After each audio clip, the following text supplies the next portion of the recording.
Salam sepak bola, Mas Yahya, manajer Salam dari sepak bola. Persebaya Surabaya. Terima kasih banyak telah meluangkan waktu untuk bicara di Bola Bung Binder, Mas. Ya, gimana kabar ini, baik semua? Baik, baik, baik, Mas. Mas Yahya di mana ini? Lagi di Surabaya ya? Lagi di Surabaya. Lagi di Surabaya ya. Uh, Nah, ini saya beruntung juga bisa mengajak Mas Yahya untuk bicara di Bola Bung Binder, sesuai juga dengan permintaan banyak sekali viewers ini, Mas. Banyak sekali yang komen bukan saja di Bola Bung Binder tapi juga di Instagram. Tolong dong ajak ya, bicara official dari Persebaya. Kalau bukan pelatih ya maka manajer nih. Nah, Mas Yahya, nah kali ini kan kita bisa berdiskusi ya tentang Persebaya Surabaya. Nah, tapi oke. sebelum kita diskusi tentang Persebaya, saya ingin menanyakan dulu Mas Yahya Ya, tentang pengalaman musim lalu. Nah, musim uh, lalu ini kan Mas Yahya manajer dari Persik Kediri ya. iya benar, Nah, kalau yang saya cermati musim lalu Persik Kediri itu kan di awal musim sempat berada di papan bawah, benar. ya. Terus ternyata Saya di putaran, masuk, uh, benar. terus Saya ternyata di masuk di putaran, seri ya, 2. masuk di seri 2. Nah itu, ini yang saya mau tanyakan. Masuk di Ternyata seri 2. di putaran kedua, setelah itu, maksudnya di tahun ini mulai bulan Januari, ternyata performa dari Persik Kediri ini kan berubah total, Naik. naik, naik, berubah total, bahkan sempat berada di papan tengah dan menyelesaikan musim ini juga di papan tengah di peringkat nomor 11 musim lalu ya. Nah, yang saya ingin nanyakan, apa langkah-langkah yang diambil pada saat itu oleh Mas Yaya sehingga nih performa dari Persik Kediri bisa berubah total di putaran kedua? Ya, kita bicara sedikit masalah Persik Kediri kemarin. Jadi saya itu ditawarin waktu tim itu kan di posisi 16 ya waktu itu. Di seri 2 tepatnya masih putaran pertama itu. Waktu itu pelatihnya keluar, terus kemudian saya dipanggil. Langkah pertama yang waktu itu adalah mencari pelatih. Ya pelatih akhirnya setelah melalui beberapa, kami menawari semuanya dan sebagainya, akhirnya saya bertemu Abi Roka waktu itu ada di Oh, kantor, oke. interview dan lain sebagainya. Saya bilang cocok waktu itu. Oh, Oh ini pelatih cocok karena orang ini punya karakter. Waktu itu memang saya lagi nyari pelatih yang memang benar-benar punya karakter, karena waktu itu Persik mempunyai banyak anak muda kan. iya, iya, Jadi saya harus cari pelatih karakter. Kuncinya ada di pelatih karakter waktu itu saya bilang. iya, iya. Saya nyari ya udah banyak nama lah waktu itu saya hubungin. Ya memang belum bisa bergabung. Akhirnya saya itu ketemu di kantor, sebenarnya di kantor, terus kemudian ini saya interview, Iya, iya. terus apa namanya, waktu pemilihan, waktu penunjukan itu Iya. diserang supporter habis-habisan. Oh, oke, Bukan oke, oke. diserang, ya banyak teman-teman supporter yang nggak ini, karena ya memang waktu itu secara karir Iya, Habir Roka adalah belum pernah pegang Liga 1 ya. betul, betul. Ya akhirnya kami berserta teman-teman semua ya, teman-teman di manajemen yakin aja udah pokoknya ini. Iya, iya. Saya yakin dengan hal ini, intinya alhamdulillah udah sampai jalan, ketika jalan ya prestasi itulah yang muncul. Iya, Ya betul. seperti itu kalau yang di Persik kemarin. Iya, Jadi memang arti. langkah itu di pelatih itu dia Iya. cari. Memang pelatih itu yang bisa mengubah permainan dari sebuah tim ya Mas ya, dan terlihat memang Dia permainan dari Persik Kediri bagus itu, umpan-umpan pendek ya ya kan. keren memang keren. Iya, Jadi dia keren, bisa keren. membawa analisa analisa data ke situasi latihan, Hmm. Hmm. sehingga main itu sudah terbiasa semua dengan lawan seperti apapun. Nah, ini yang menarik, setelah Mas Yaya berhasil menyelamatkan Persik Kediri musim lalu, Mas Yaya kembali ke Persebaya. Iya, iya. Nah, sebelumnya kan Mas Yaya juga mengemban tugas manajer dari tim EPA ya, EPA Persebaya ya. EPA Persebaya ya. Tim juniornya U16, U18, U20. 18 dan 20 ya. Benar. Nah, dan U20-nya itu juara tahun 2019. Ya, benar. Ada beberapa pemain yang memang masih merupakan bagian dari skuad kan, seperti Hernando Ari, Rizky Ridho, Koko Ari, Supriyadi, Andika Ramadhani. Nah, ketika Mas Yaya menjadi manajer di tim EPA, ikut terlibat nggak dalam seleksi pemain-pemain muda ini? Pelatihnya kalau nggak salah Usto Nawawi ya? Betul ya? Usto Nawawi ya? Iya, benar. Jadi kalau di Persebaya itu enaknya, kami itu ada kompetisi internal. Oke. Jadi semua pemain-pemain itu, pemain yang memang ditempa di kompetisi. Sehingga dia untuk naik itu jauh lebih cepat sebenarnya. Oke. EPA Persebaya itu nggak pernah dia keluar dari 8 besar, itu nggak pernah. Selalu masuk, karena ya itu tadi memang di semua level umur di EPA itu nggak pernah, kecuali yang kemarin ya, yang barusan ini karena memang kompetisi sempat berhenti. Kompetisi internal Persebaya lagi berhenti. Tapi kalau itu ada, kita nggak pernah keluar dari 8 besar. Kenapa? Karena semua pemain ditempa di kompetisi. Jadi ketika mereka berkompetisi, disitulah semuanya menilai. Nah, nanti dari situ kan tinggal tambah sedikit aja udah selesai. Jadi itu lebih memudahkan pelatih siapapun untuk memegang tim Persebaya. Kemudian pemain-pemain juga diorbitkan ke tim senior. Bahkan musim lalu itu kalau saya melihat line up dari Persebaya, ya ada minimal 2-3 pemain usia muda yang main di line up itu.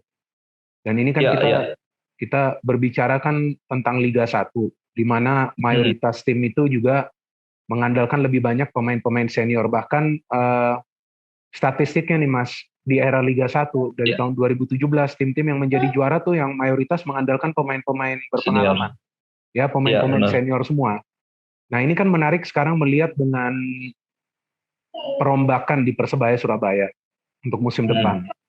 Karena seperti yang kita pahami bahwa Persebaya ini ditinggalkan atau melepaskan separuh kekuatannya dari musim lalu. Ya, benar. Nah, ini kan separuh kekuatan ini hilang kan, ini kan cukup beresiko juga nih sebenarnya untuk musim depan. Ya. Nah, sebetulnya apa sih rencana dari manajemen, Mas? Jadi gini, kita kalau dibilang waktu pertama kali kita membentuk tim, kita kerangka itu udah ada. Jadi kerangka lama yang bisa kita pertahankan secara rasional itu seperti kerangka-kerangka itu semuanya udah bertahan. Nah, setelah itu kan memang target kita kan mengembalikan anak-anak muda ini untuk ada yang naik lagi kan tentunya. Yang terutama teman-teman alumni yang juara FPA 2020 itu. Kan ini 3 tahun harusnya mereka bisa naik lah di umur seperti itu. Nah ya, jadi teman-teman udah ini semua bukan tidak terukur, ini semuanya terukur. Jadi kalau mau ngomong fair, ini semuanya terukur. Bahkan kita punya semuanya, dan yang lebih penting lagi yang harus diingat, semuanya rata-rata sekarang kontraknya udah jangka panjang. Jadi kita nggak akan mengikuti permainan gila-gilaan yang dilakukan oleh beberapa klub. Masalah harga dan ini ya kita nggak akan mengikuti, karena apa? Kita punya stoknya. Kita Persebaya akan berusaha berjuang meraih juara dengan jalannya sendiri. Kami nggak akan mainstream, kami akan istilahnya kami akan membuat sesuatu lah yang berbeda, yang insya Allah akan baik untuk sepak bola ke depannya. Karena memang kalau kita melihat di timnas banyak juga pemain Persebaya dan pada muda-muda semua ini Mas. Bahkan untuk SEA Games ini kan kita lihat kan ada Hernando Ari, 5 orang. Irido, ya 5 ya. Untuk SEA Games ini ada 5 ya. Halo. Ya, untuk SEA Games ini ada cukup banyak pemain Persebaya juga kan? Untuk SEA Games ada 5. Ada 5. Koko Ari, Hernando, Andika, Rizky, terus kemudian Rizky Ridho, Marcel. Marcel. Nah, ini kan 5 pemain. Artinya Ya, memang pemain-pemain dari hasil klub internal Persebaya ya Mas ya. Ini semua kan diorbitkan langsung dari internal. Belum lagi Ricky Kambuaya, Masih ada Rahmat Irianto. Ricky Kambuaya, Rahmat Irianto. Irianto. Ya. Ini kan yang udah. Nah ini sekarang kalau kita berbicara soal materi pemain dari Persebaya untuk musim depan. Nah ini kan kalau dilihat usia-usianya nih Mas, sebagian besar pemain-pemain muda dan juga pemain-pemain di usia emasnya. Hingga hari ini saya belum melihat ada pemain dari Persebaya untuk musim depan yang usianya 30 tahun atau lebih. Ini muda-muda semua nih. Ini apakah langkah dari manajemen ini untuk membangun tim bukan hanya untuk musim depan, tapi mungkin 3 hingga 4 musim ke depan nih kalau melihat usia mereka?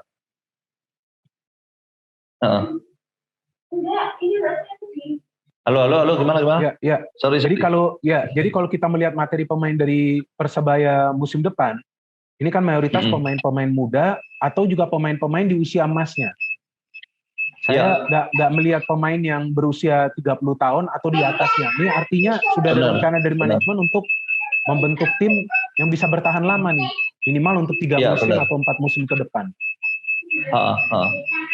Jadi intinya itu kami ingin membuat tim ini, formasi ini sampai juara lah, intinya seperti itu. Dan ini akan lebih mempermudah ketika kami sudah mendapatkan prestasi itu, maka step selanjutnya kan akan berprestasi terus karena komposisi itu tetap. Jadi kalau secara usia memang kami sangat muda sekali. Rataan umurnya bahkan kemarin pernah dihitung 21,5 tahun. Ya memang tahun lalu kami yang paling muda itu 23,5 mungkin ya, 24 tahun lalu. Tapi tahun ini udah 21,5. Dan yang lebih enaknya lagi tahun ini banyak sekali pemain-pemain yang dikontrak jangka panjang. Iya. Mungkin itu nanti keunggulannya kita nanti di situ lah. Sudah ada tabungannya di situ. Kami sudah punya tabungan Persebaya. Iya, kalau musim lalu saya melihat permainan Persebaya, menurut saya ya permainannya atraktif banget. Karena Persebaya itu kalau saya perhatikan main untuk menang. Maka itu menyerang, bisa mencetak banyak gol. Memang resikonya juga kemasukan cukup banyak gol. Tapi kalau saya nonton Persebaya, ya saya suka aja gitu. Karena tim ini maju menyerang. Tapi kan kita juga paham ya Mas ya, bahwa bagi seorang pelatih untuk bisa menerapkan konsep permainannya, dia juga membutuhkan materi pemain. Betul ya? Nah, materi pemain dari Persebaya ini kan sekarang separuh seperti yang tadi saya katakan sudah hilang. Nah, ini dengan materi pemain baru ini, apakah memungkinkan nggak bagi Coach Aji untuk menerapkan konsep yang sama? Kalau tak rasa Coach Aji insya Allah punya perhitungan tersendiri lah terkait masalah ini. Dan kami sampai saat ini tuh insya Allah masih sangat yakin bahwa tim ini nggak akan jauh berbeda dari tim yang musim lalu. Karena secara fondasi awalnya itu sudah ada semua. Fondasi bangunan pertamanya itu kan udah ada. Tinggal tambal sulam beberapa posisi aja. Jadi nggak akan terlalu berpengaruh. Kalau menurut saya nggak akan terlalu berpengaruh karena semua udah dalam perhitungan.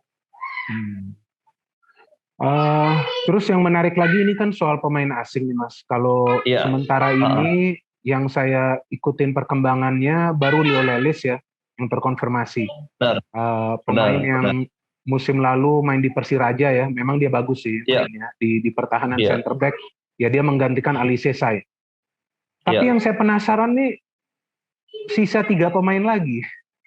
Ini kan sisa 3 pemain lagi ini belum terkonfirmasi, tapi rumornya hampir setiap hari itu saya pasti baca.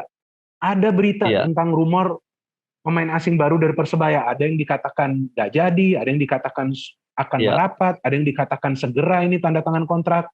Ada yang juga beritanya menyatakan akan non pemain yang sebelumnya bermain di Asik. Liga 1, ada yang juga merumorkan Ya. ini mantan striker yang pernah bermain di Liga 1. Nah, ini kira-kira kalau bisa kasih bocorannya nih, sudah sampai tahap mana nih untuk pemain asing sisa Jadi ini? gini, sebenarnya pemain asing itu udah lengkap. Cuman Udah lengkap? kemarin ada sedikit kendala kemarin, makanya ada kemungkinan ada satu yang diganti. Terus kemudian untuk apa namanya, kalau yang rencananya kami itu kemarin kan 3 orang Brazil dan 1 orang Jepang. Tapi sepertinya yang Brazil yang satunya ini akan diganti lah, mungkin akan karena ada masalah administrasi mungkin akan diganti. Nah jadi secara ininya sih sebenarnya udah selesai semua. Tapi kemungkinan kita kan masih menghormati kontrak mereka sampai sampai bulan Mei. Kontrak mereka masih ada di klub-klub mereka, bahkan mereka masih ada yang bermain. Sampai minggu ini, pekan ini masih ada yang bermain. Makanya ini kita juga harus hormati kontraknya mereka juga. Kan. Jadi ya sabar, insya Allah segera ketika kontraknya mereka udah ini, mereka akan masuk ke Surabaya. Mungkin itu. Sekitar Mei akhir ya, baru Mei akhir lah, atau baru bisa diumumkan ya, launching bahwa mereka resmi. Jadi paling tidak slot pemain asing ini sudah lengkap juga ya Mas ya, tinggal diumumkan saja ya. Iya. Nah kalau kita mencermati langkah dari klub-klub lain nih, ini kan klub-klub lain ini kan cukup berbeda ya, Mas ya, bahwa mereka ada mengontrak pemain-pemain yang berpengalaman, sedangkan kita melihat di satu sisi ini Persebaya dengan fondasi sendiri ya, artinya dengan struktur tim musim lalu yang pemain-pemain lokalnya sebagian besar dipertahankan, kemudian ada pemain-pemain yang diorbitkan juga dari EPA ya, ada 4 pemain EPA, musim ini ya, 4 pemain ya. 4 orang, 1 orang pulang, 1 orang yang balik, Brilian dan balik dari Kroasia, jadi 5 itu tahun ini masuk dari EPA.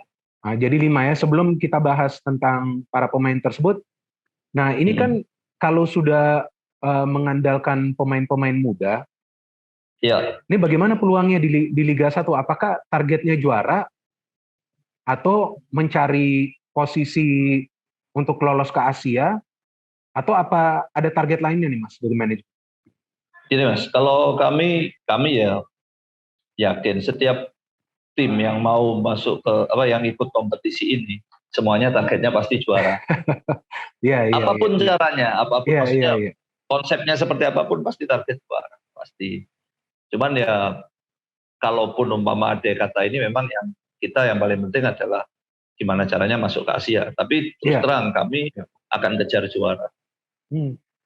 Itu mungkin dengan pemain dengan materi yang ada sekarang ini. Dan sebenarnya semuanya sih, ya ini di Surabaya sekarang kan kami saling support lah antara manajemen, pemain, ini asik lah. Bersatu lah ya. Satu, inilah momennya. Mungkin dengan satu ini ya salah satu cara untuk juara. Oke, kalau kita membahas tentang pemain-pemain muda ini yang dari EPA nih Mas, yang menarik untuk saya nih di posisi striker. Ada Widi Syarif ya, ini usianya baru 18 tahun. 18 tahun ya. Dan kita tahu kan Persebaya juga kan membutuhkan striker nih. Karena Samsul Arif juga sudah hengkang ya kan, terus striker asingnya juga kita tahu Valport ya, musim lalu ya Valport, terus sebelumnya Wilson sudah tidak ada. Nah, ini rencana untuk penyerang muda ini seperti apa sih dari manajemen, dari tim kepelatihan? Kan anak itu sebenarnya udah pernah dicoba musim lalu. Waktu yang COVID rame-rame itu dia seperti sebenarnya menurut Coach Haji ya dia adalah pemain yang potensial, dengan tinggi ideal, sangat ideal, dan postur ideal sekali untuk seorang striker, dan punya kecepatan juga ada, visi main juga ada. Cuman ya ini tinggal kita berikan waktu nanti. Semoga dia cepat beradaptasi dan bisa berbuat lebih lah untuk Persebaya. Jadi ini yang menakutkan nanti dari Persebaya permainan menyerangnya nih Mas, karena kalau saya melihat di tengah ini ada Marcel, ada Andre, ini kan bisa jadi 2 motor ini di tengah ini. Andre pergerakannya bagus, Andre Octaviansyah. Kemudian Marcel kita tahulah selain juga bisa merancang serangan, gol-golnya juga bagus, banyak gol dari luar kotak penalti. Ya. Ini kalau sudah ada komposisi pemain yang attacking, ini kan tentu ujung-ujungnya adalah permainan menyerang dan juga mencetak banyak gol. Tapi kita tahu bahwa salah satu masalah dari Persebaya ini musim lalu di defense. Dan defense musim ini ya udah beda nih, karena Arif Satria dan juga Ali Sesai sudah gak ada. Rahmat Irianto sempat juga bermain di belakang, sudah tidak ada. Nah ini apakah nanti akan ada strategi khusus dari Coach Aji untuk bisa menutupi atau mungkin mengurangi kelemahan ini? Karena ya kalau yang saya cermati musim lalu ya kekurangannya hanya di pertahanan ketika recover ya, setelah menyerang gitu.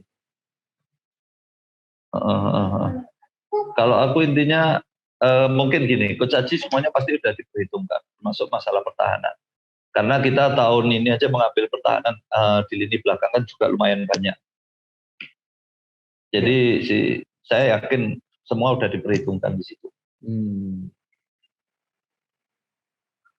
Dan memang kalau kita melihat dari pemain-pemain muda yang berada di Persebaya ini kan bisa dipanggil timnas juga ya Mas ya. Nah kalau dari potensi kan, nah ini nanti seandainya kalender timnas dengan kalender liga ini kembali seperti musim lalu, tabrakan, sudah ada langkah antisipasi atau tidak sih dari manajemen? Ini kan bisa aja nanti ini terjadi lagi kan musim depan, it can happen. Nah kira-kira apa sekarang sudah ada antisipasi atau belum? Yang jelas kami saat ini terus melakukan komunikasi dengan PSSI masalah ini. Bahkan kami akan mencoba membawa masalah ini ke Kongres. Oke. Ya, kami akan coba membawa masalah pemain yang dipanggil timnas ini ke Kongres, karena mau diapa-apakan, kalau kita membutuhkan timnas yang kuat, kompetisi ini harus sehat. Kalau kompetisinya nggak sehat, ya, waktu kompetisi pemain banyak nggak ada, ini jadi kan nggak sehat. Nah ini kan nanti juga berpengaruh di timnasnya juga. Jadi mau diapa-apakan juga timnas yang kuat itu berasal dari kompetisi yang sehat. Iya betul. Jadi ya kita akan berusaha untuk melobi untuk pemanggilan itu hanya dilakukan pada FIFA Matchday aja. Jadi nggak terganggu juga. Dan itu akan kami bawa ke Kongres. Masalah ini akan kami bawa ke Kongres. Oke, ini kalau kita berbicara soal home base dari Persebaya, musim depan Gelora Bung Tomo ya Mas ya? Ya, Gelora Bung Tomo, insya Allah. Gelora Bung Tomo ya. Yang rumornya ini kan kemungkinan bisa dipenuhi penonton. Ya. Nah ini gimana nih dari teman-teman bonek, sudah gak sabaran juga nih pasti nih ya untuk meramaikan stadion. Kalau dari manajemen ini seperti apa nanti persiapannya? Karena kan ini kalau feeling saya sih bukan cuma dari pertandingan Persebaya, tapi dari klub-klub lainnya juga akan membludak si penonton. Karena kan sudah lama mereka tidak di stadion. Nah ini kan perlu ada langkah-langkah yang strategis juga dari manajemen. Biar bisa menjaga, apalagi kan kita masih dalam kondisi pandemi ya. Nah gimana tuh Mas? Jadi gini, kami akan melakukan test case tanggal 22 Mei lawan Persis Solo. Itu insya Allah udah ada penonton, tapi syaratnya dari teman-teman di Kemenko Marves harus vaksin booster, vaksin ketiga. Nah ini saat ini ya memang ini ada baiknya juga. Ada baiknya juga beneran di Surabaya ini masih banyak teman-teman yang belum vaksin 3, meremehkan vaksin 3 ini kan. Begitu ada event tanggal 22 ini, permintaan vaksin ketiga ini membludak di Surabaya. Luar biasa. Jadi membludak. Jadi bahasanya kalau di Surabaya disuruh mudik dengan vaksin, disilang, tapi disuruh Persebaya vaksin, dicentak akhirnya gitu. Itu bahasa yang kembang di Surabaya seperti itu. Jadi ini juga mempercepat program pemerintah juga kan akhirnya. Iya, betul. Vaksin ketiga. Nah, kami akan mengetatkan semuanya di vaksin 3 ini. Kami akan membuat ketat di tiket. Jadi dari tiket kita udah akan sudah vaksin 3. Jadi sebelum membeli tiket itu sudah vaksin 3. Oh, baru boleh Mungkin masuk ya? itu langkah-langkah. Baru boleh beli tiket. Oh, oke. Baru boleh beli tiket. Jadi dari pembelian pun sudah di screening dulu ya? Kita coba udah screening, ya. Jadi masukkan NIK itu akan nyambung ke Peduli Lindungi. Kan kita tiketnya online Mas biasanya. Iya. Betul. Jadi ini juga langkah-langkah ya semoga bisa ditiru lah dengan kalau memang ini baik semoga bisa ditiru oleh yang lain. Mungkin itu. Oke, pertanyaan terakhir nih Mas. Kan Mas Yaya juga musim lalu kan bersama Persik ya. Artinya sudah tahulah peta kekuatan dari Liga 1 ya. Nah, musim ini bersama Persebaya. Kalau menurut pengamatan dari Mas Yaya nih, tim mana yang perlu diwaspadai Persebaya? Kalau saya sih intinya gini, semuanya ini harus diwaspadai. Karena kami sangat muda-muda, jadi nggak ada alasan untuk, ini harus diwaspadai lebih, nggak ada. Semuanya sama. Karena semuanya pada dasarnya kan mau ikut kompetisi ini semuanya ingin juara kan. Kami juga ingin juara. Jadi nggak ada sesuatu yang, wah ini lebih kuat Bali, lebih kuat Bandung, nggak ada. Semuanya sama. Sama, bagi kami sama. Berikut, nggak ada masalah. Berikut tim-tim yang sudah promosi ini kan 3 tim yang promosi juga kemungkinan nanti akan punya kekuatan juga kan? Karena kan nih yang dikatakan apa nih tim Sultan kan? Nah mereka juga pasti akan dengan kekuatan penuh juga kan pasti kontrak-kontrak pemain kan? Benar. Jadi kami nggak akan meremehkan, maksudnya nggak akan mengatakan bahwa ini lebih kuat atau enggak. Semuanya sama. Kita bertanding di kompetisi senior, ya udah mau kelompok umur berapapun itu sama sebenarnya. Iya. Jadi nggak ada beda-beda, semuanya sama. Ya tinggal kita lihat aja siapa yang paling siap di kompetisi itu. Iya, Mas Yaya ada pesan-pesan yang ingin diberikan kepada viewers kita, yang pasti nih mayoritas yang nonton nih kan pasti bonek nih. Bonek ya. Apa pesan-pesannya? Ya, karena banyak banget nih yang menanyakan nih, ini gimana sih rencana dari manajemen? Nah, coba Bung Binder bicara nih dengan manajer atau pelatih. Nah, ternyata kan saya bisa dapat dengan Mas Yaya. Ada pesan-pesan yang ingin Mas Yaya sampaikan gitu? Ya, yang penting bagi semua supporter, khususnya bonek ya, kita sedang melakukan sebuah perubahan di sepak bola. Semoga ini bisa menjadi tren ke depannya. Jadi pembinaan kita mulai dari junior sampai ke senior, semoga ini berkesenian bukan kayak ini nih.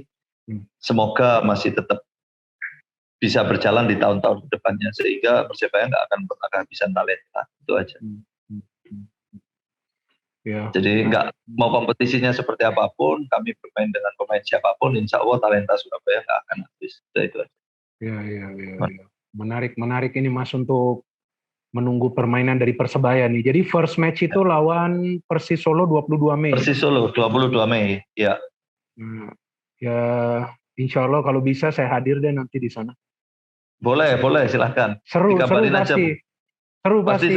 pasti seru ini karena kan kita tahu nih 2 tim ini Persis pelatihnya kan Jackson kan. Jackson juga kan menarik pasti ini kan. Legenda Surabaya juga ya. Nah iya, pasti main menyerang. Surabaya juga. Iya. Oke, terima kasih Mas Yaya. Ya, sudah hadir di Bola Bung Binder dan nanti saya harapkan nanti bisa ketemu di Surabaya. Kalau saya bisa datang ya sebelum tanggal 22 nanti saya sampai di sana dan menarik untuk ditunggu nanti Persebaya dengan pemain-pemain mudanya ini contoh yang sangat baik sih bagi sepak bola Indonesia sih Mas. Saya sepakat juga tadi apa yang Mas Yaya katakan bahwa dengan mengorbitkan banyak pemain muda ya otomatis ini juga akan menguntungkan untuk timnas Indonesia. Buktinya sudah ada begitu banyak pemain Persebaya yang sekarang membela timnas Indonesia kan? Iya benar. Ya, oke. Thank you Mas Yaya. Jadi kita kontak-kontakan dan kita harapkan yang terbaik lah bagi sepak bola Indonesia. Siap. Oke, thank you. Thank you. Ya, makasih. Yo.